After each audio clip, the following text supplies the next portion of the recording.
Oui, moi je suis très heureux d'être à Chypre. J'ai eu l'idée il y a maintenant 13 ans déjà hein, de créer cette conférence des présidents des parlements des petits États d'Europe.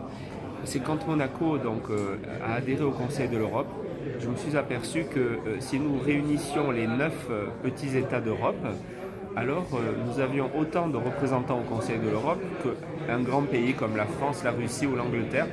Et donc de cette idée est venue la proposition de nous réunir une fois par an avec tous les présidents dans les parlements des petits États d'Europe pour échanger nos expériences et aussi pour essayer de trouver des points de vue communs à défendre ensemble dans les instances interparlementaires internationales.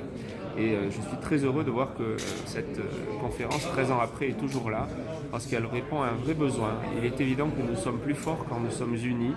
Il est évident aussi que nous, les petits États de moins d'1 million d'habitants en Europe, nous avons beaucoup de points communs, beaucoup de spécificités communes.